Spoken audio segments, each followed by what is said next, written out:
Well, the summer is beginning, and as we move through June, we're continuing through 1 Corinthians.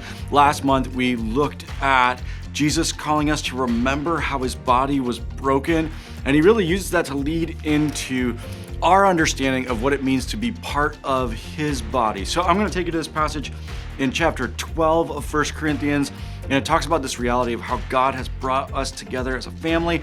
And specifically, he uses this picture of a body that we carry his name, we carry him into the world, not just individually and not primarily individually, primarily collectively. So listen to what it says in verse 14. Even so, the body is not made up of one part, but of many. Now, if the foot should say, because I am not a hand and I do not belong to the body, it would not for that reason stop being part of the body. And if the ear should say, because I'm not an eye, I do not belong to the body, it would not for that reason stop being part of the body.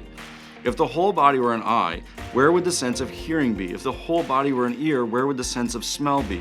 But in fact, God has placed the parts in the body, every one of them, just as he wanted them to be.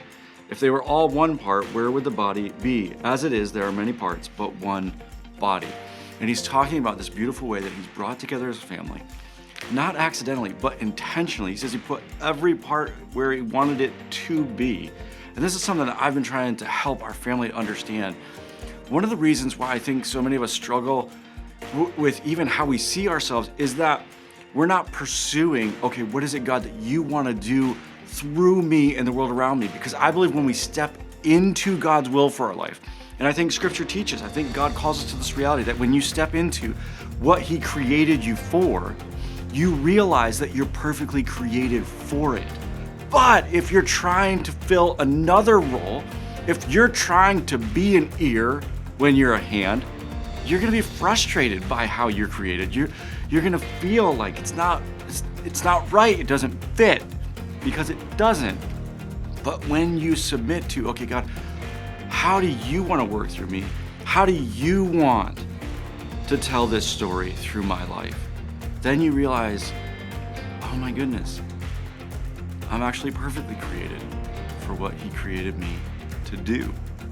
And so as we move through this month, I just want to encourage you to lean into that of, okay, God, how have you created me? How have I seen you work through me in the past?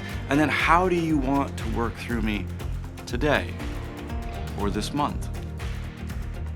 I hope that you enjoy walking down that road with him and continuing to discover you're not a mistake.